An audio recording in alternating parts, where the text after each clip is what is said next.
I was very much a Star Wars kid when I was growing up. For probably the first 16 years of my life, I knew nothing about Star Trek, other than flying a TIE Interceptor was more fun than flying a starship, and I knew the designs of their ships were stupid. Come on, the Enterprise is a UFO, a core, and 2 engines, all connected by one toothpick apiece. At least a Miranda-class vessel would survive a collision. My first introduction to Star Trek was the 2009 reboot, and I only saw that because they don't shut up about Star Trek on The Big Bang Theory. Rock, paper, scissors, scissors, Spock! Well aware of the storied history of movie licensed games, I ignored the Star Trek game based on the reboot movies when it came out, and recently picked it up on Steam's holiday sales for about $3, so what the heck, time to find out what I missed out on. You start the game in Spock's quarters, and HOLY SHIT! I've made a terrible mistake. We are no longer Kirk and Spock. Henceforth, we shall be known as Cock! You just know a game is going to suck when the first thing you witness is polymerization. Anyway, the game begins with the Enterprise getting a distress signal from a nearby space station, and the two halves of Cock decide to board the vessel and rescue the crew aboard, which all turn out to be Vulcans. Since Vulcan was blown up in the first reboot movie, the species is relocating to New Vulcan and has developed the Helios device to terraform the planet, and isn't this the exact same thing as the Genesis device from Wrath of Khan? If so, makes you wonder what took them so damn long to build the Genesis device in the original series chronology. Anyway, the Helios device rips open a portal between dimensions, somehow, and a horde of Gorn comes out of the portal, steals Helios, and begins a campaign to take over the universe.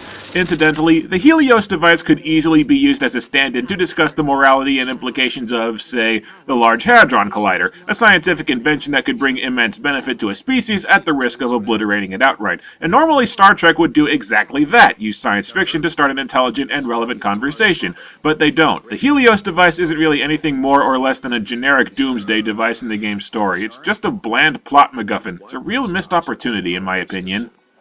Star Trek is a third-person shooter, and I honestly don't think that the dev team could decide whether they wanted to make a cover-based shooter or a more traditional just run-through shooting guy shooter, because on one hand you've got pieces of cover everywhere, a button on the control scheme specifically for taking cover, and you have a pitifully small amount of health to necessitate the use of cover, but on the other hand, the Gorn only use cover maybe half the time, and even when they use cover they don't tend to fit behind the cover they're using. One of the most prominent guns is a shotgun that is useless for ranged cover-based shooting, and there are a lot of close-range enemies and open arenas where you have to stay mobile or else you get shot dead, rendering cover useless. You might think alternating between cover-based combat and non-cover-based combat would mean the game has a good variety, but it doesn't. The fights where you can't use cover screw you because you've got so little health. Picking up the shotgun is basically shooting yourself in the foot the next cover section you get to. You've got no melee attacks, so you're basically screwed every single time a close-range enemy comes into play. The game is basically two polar opposite sets of mechanics trying unsuccessfully to fuse together. Kind of like Cock here. The game just feels more unfocused and poorly designed than varied. The controls are lousy. To use the tricorder, which is basically your do everything button, you have to hold down the shift key instead of just pressing shift to take it out and pressing it again to put it away. And to give your partners instructions, you have to hold a separate button while holding the tricorder button. You press control to get into cover, you can't just run into it. You're supposed to be able to press control to switch pieces of cover, but most of the time it doesn't work and you just move to the side, stand straight up, and get shot. Run and jump are two different keys, which probably just feels weird because I'm used to Arkham Asylum, and the controls for climbing and platforming are finicky at best. I'm just holding the forward button. Why is climbing so hard? Pressing pretty much anything will interrupt you reloading, so you frequently charge into fights with no ammo. There's also a separate key for crouching, which you'd think they could just use the take cover button, and you don't crouch for as long as you hold the button, you press it to start crouching, and then press it again to stop. The default binding for your gun's secondary fire is the third mouse button, and it's not referring to clicking the scrolling roly-poly thing, because I tried that, so I guess it's a hypothetical third button that you may or may not even have. It'd be nice if secondary fire could be the right mouse button, but that's reserved for iron sight aiming, because apparently every damn shooter needs those these days. In addition to your gun's secondary fire, you have two kinds of grenades, and not only do you have to unequip your main gun every time you want to use a grenade, but there are two separate dedicated buttons for equipping the grenades on top of the normal button to switch weapons. There are just too many commonly used buttons on a keyboard that feels awkward as hell. This could have been so much more streamlined and convenient by just combining a few actions. You've got 4 slots to carry weapons. One of them is permanently taken up by your phaser, which does so little damage I'm loath to refer to it as a gun, and 2 are reserved for grenades. So in other words, you can carry 1 gun at a time. There's 1 shotgun, 2 sniper rifles that only appear in 1 level, and a handful of basic guns. The only slightly cool weapon you get is a lightning gun near the end of the game, which also is useless at a longer range. You'll almost always end up using the Gorn Ravager because it's the gun you'll find the most ammo for, and it's a testament to how lousy the game's selection of weapons is when I'm actively excited about using a gun that just fires basic projectiles. There just aren't any guns that can kill an enemy in a few hits, at least not on the normal difficulty. You just feel like your entire arsenal is crap. There's not a whole lot of variety to the enemies either. There are brief sections in the game where you fight enemies with shields, exploding bugs, or invisible spider gorn who climb walls, but most of the time you're just fighting 3 basic enemies. Basic goons who can't reliably use cover, drones you hack with the tricorder because otherwise they never stop spawning, and mind-controlled Starfleet personnel who run up and punch you. Again, no melee attacks, so good luck shooting the guy 2 inches in front of your face with the stiff and slow aiming controls. And I know nothing about the regular Star Trek, so can Gorn infect people with a virus that mind controls them in the main series? Because they totally can do that now. And they do it a lot.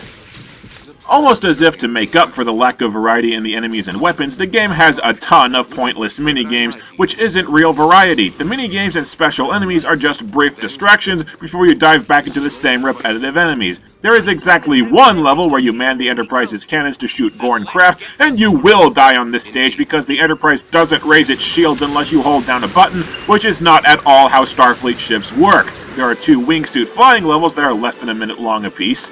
Captain, the molecules of my body seem to be capable of passing right through solid matter. And there's an idiotic mind-melding sequence where you have to find a memory inside a Gorn commander's head. All you do is hold the forward button. You do this 4 times. Why is this here? This requires no skill. And my god, the hacking minigames that pop up every time you need to operate a console. These are so annoying, time-consuming, devoid of challenge, pointless. I started ordering my partner to do all these stupid minigames so I wouldn't have to. Kirk, what are you doing?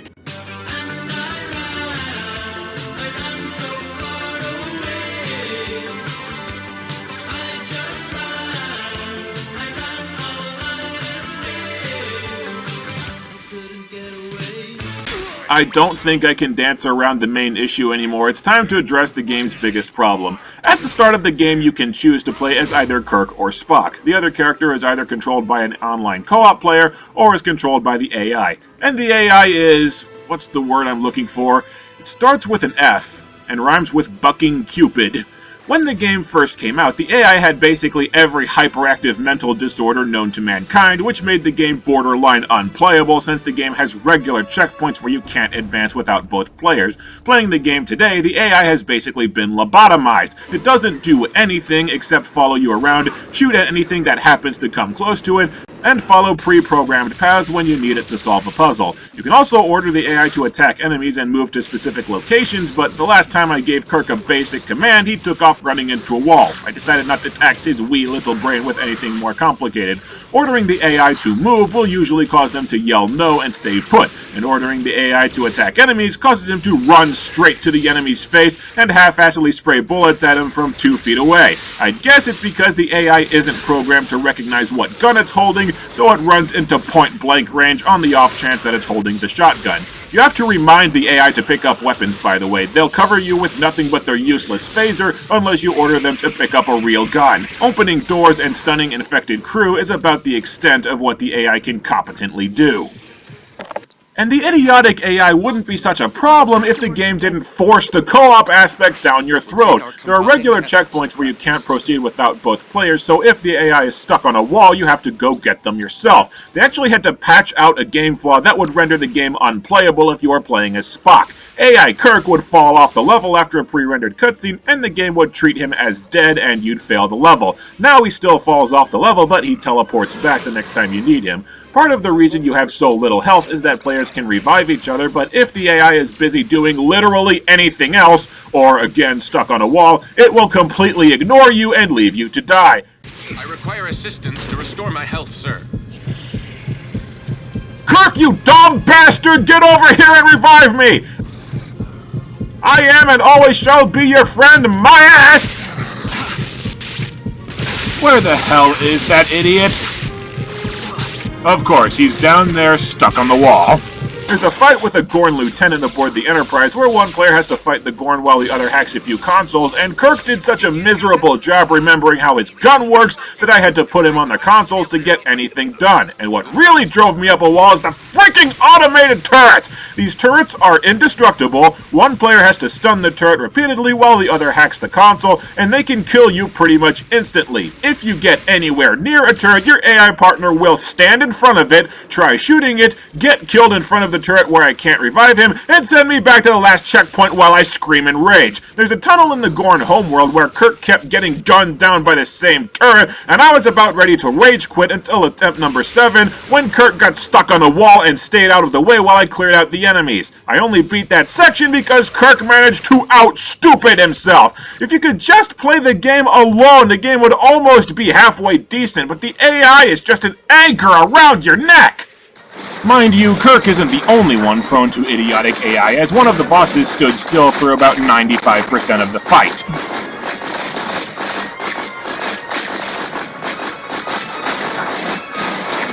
And I just know that the modern generation of gamers raised on Halo is reaching for the keyboard to type, "Stop bitching about the AI in an online co-op game, you idiot!" You know what? Just to shut you guys up, I tried the online co-op. I despise online multiplayer, but anything's better than this. I went to Online Match and basically told the game, stick me into any co-op game you can find. My first attempt at co-op was spent staring at a waiting for partner to reach a checkpoint screen for 5 minutes until I got dumped at the start of the game. My partner sat motionless for a while, teleported around the room, and then the connection was lost. As an extra kick in the nuts, I was then given the option of playing with an AI partner. My second attempt at co-op, I was disconnected from the host before I even spawned into the game. My third attempt at co-op resulted in staring at the waiting for checkpoint screen for 10 minutes before joining someone at the first Gorn boss fight, whereupon my controls immediately froze, the game glitched around me, and I heard noises from my partner fighting the boss alone until we both dropped dead. My fourth attempt, I finally found a stable match and played with a competent partner for about a half hour before I had to leave. I didn't have any issues up until the game crashed when I tried to quit. That was all on Sunday. The next Tuesday afternoon after I got home from work, I decided to try again. Attempts 5 and 6 that afternoon were spent playing a few rounds of Super Smash Bros. While the game displayed the waiting for checkpoint screen for a total of half an hour. Attempt number 7 later that evening, I didn't even make it to the checkpoint screen. My computer sat in the lobby, searching for a match and finding nothing for 45 minutes before I gave up. So excuse me if I refuse to bend to the modern wave of AAA games that are built around multiplayer and rendered useless less than 2 years after their release! Basically, if you try to play co-op on a weekday, your odds of finding an actual match are slim to none, and even if you play on a weekend, your odds of finding a stable match on a stable connection are very slim. And playing the co-op doesn't make the game much better anyway. Playing the game alone is tedious because you're doing the work of 2 people and babysitting a moron. Playing in co-op, the game is still tedious because the levels are so monotonous and generally poorly designed. Co-op just makes the game easier. There's only so much you can polish a turd, doesn't change the fact that you're handling shit. The game has an awful upgrading system. You purchase upgrades with XP, which you only get for scanning enemies, weapons, and research, which each kind of enemy and weapon can only be scanned once. Also, this is not Metroid Prime, so looking for stuff to scan is by and large a complete waste of time. It takes a long time to build up enough XP to buy any upgrades, and the upgrades are pretty much useless. There are 7 categories of upgrades, and all of them are for your tricorder or your phaser, but no matter how many upgrades you buy, you can only have one upgrade equipped per category. So why try to buy all the upgrades when you can only use a third of them at a time anyway? And even at that, most of the upgrades are crap. There's a semi-automatic function for your phaser that makes it slightly less useless, and there's an option that marks scannable objects for you on the tricorder, and that's about the extent of the useful upgrades. Even if you're playing alone, you need to waste XP on upgrades for your AI partner. The only upgrade I entrusted to Kirk was the ability to heal me with his tricorder, and even that he only did a few times in the entire game, usually when I didn't need it. My hunch is that Kirk ran out of power for his tricorder in one of the early levels, and he never recharged it for the rest of the game because you can't order the AI to use recharge stations. But that's just a guess. Throughout the game, there are little extra objectives that you can go for called commendations, and pretty much every one is taking down possessed crew members without killing them, or getting through a section with stealth, not alerting any enemies. You might be more inclined to take possessed Starfleet personnel alive if you had any decent non-lethal weapons. The stun grenades have a pathetic blast radius, and the stun function on your phaser can only fire twice before stopping to recharge, and even if you do hit someone, you still have to run up to them and do a takedown within a few seconds, or else the stun wears off.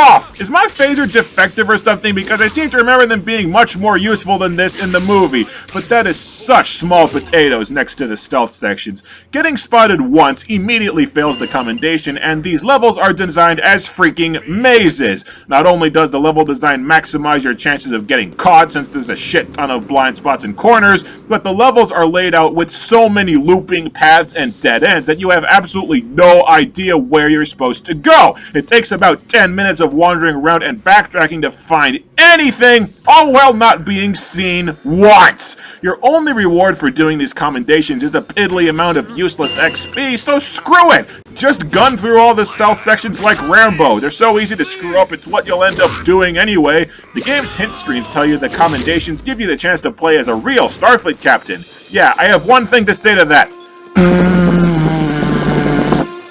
So the gameplay is basically a bare-bones cover-based shooter with so many annoyances piled onto it that you're in a constant state of irritation through pretty much the entire game, and the story isn't much better. The game's story could generously be described as bare bones, and bare bones does not mean a lack of McCoy. You rescue the crew of the space station, then you go to New Vulcan to try and stop the Gorn from stealing the Helios device, because they somehow knew exactly where it is. Wow. Look at them water effects. The Enterprise has too many infected people to treat in its sickbay, which I call baloney on, and you go to a starbase that also gets attacked. You then spend over an hour, for me it felt closer to 2 hours, on this damn starbase accomplishing absolutely nothing of any relevance to the plot. You have to find bones, you have to find bone samples, you have to clear out the shuttle bay, you have to repair an antenna, you have to walk up to the antenna, which is a lengthy series of simple transporter pad puzzles. You have to manually activate the antenna's core, you have to make your way to the command center, and you can't get from one objective to another without having to operate or repair about 15,000 control panels and fuse boxes. This entire level just gets on your nerves because it feels like shameless padding to extend the game, which is exactly what it is. It just feels like the game is deliberately wasting your time. Oh wait, did I say transporter pad puzzles? I'm sorry, I made it sound like something interesting happens. What you do is, you walk forward until you hit a dead end. You look for a transporter pad. You click on the transporter pad. You walk until you find the next one. It's like they wanted to add puzzles to the game, but they didn't know what puzzles are. While on the starbase, the Gorn kidnap Tamar, a female Vulcan scientist who knows how to operate the Helios machine and who you have to rescue about 5 times across the game. The game's story is only a few steps above the princesses in another castle. You go through the rift to the Gorn homeworld to save Tamar and steal back the Helios device. You come across this canyon where one player has to cross the canyon and activate a console while the other player covers them, except the AI tends to completely forget that it's supposed to be covering you. I tried ordering him to attack the enemies attacking me, but Not gonna happen, Spock. No. Kirk, you have a sniper rifle, you don't run out of ammo, and even if you did, I know for a fact there's an ammo recharge right next to you. Shoot him, you lazy dolt! The Gorn take Tamar again and get away, but not before leaving Kirk and a brainwashed Spock in an arena to fight to the death. McCoy shoots an antidote into Spock. What is wrong with your face? You're a doctor, not a cyborg! But not before I got to beat the shit out of Kirk for being so damn stupid! The Gorn also kidnapped Commodore Daniels, the plot hole that walks like a man. From the audio logs that I've found, Commodore Daniels is a Starfleet official who gave the Vulcans the Helios device, knowing the device would open a rift so he could explore the new dimension and get a ton of recognition from Starfleet. So naturally, he doesn't have a fleet or any exploration team standing by to explore the rift when it opens. In fact, when Tamar calls him to tell him the device is opening the rift that he's been waiting for, he ignores her because he finds her annoying. They went so over the top making this guy an unlockable jackass that they made him too stupid to eat. Then you have to retake the Enterprise from the Gorn. You may get a kick out of this level as you go through the new Enterprise, just drinking in the architecture and the design, but it's the same subpar gameplay as the rest of the game. My favorite part of this level was I had to take Chekhov to the sick bay and I had to keep dropping him to go fight enemies because Kirk just stood off to the side picking his nose while I got punched to death by possessed Starfleet crew. That punch in the face must have knocked out what little brains he had. And last but not least, you go to the Gorn mothership where you rescue Tamar and blow up the Helios device. The last shootout in the game royally pissed me off. This entire fight, the enemies suicide charge you to get behind you, and you've got so little health that if you're in crossfire for a second, you're basically dead. And the Gorn commander, final boss, can kill you in basically 1.5 hits, and you fight him in an arena with basically no cover. Saying that this fight got on my nerves is a giant understatement. You escape the rift, the universe is saved, the crew Star Treks into darkness, somehow repairing the ship immediately before the movie so it can get wrecked again. The end. When Star Trek was launched, it was a glitchy, nigh unplayable mess, but you play it these days and it's really just a bland yet annoying third-person shooter. It can't make up its mind whether it wants to be a cover-based shooter or not, so the game's design feels schizophrenic.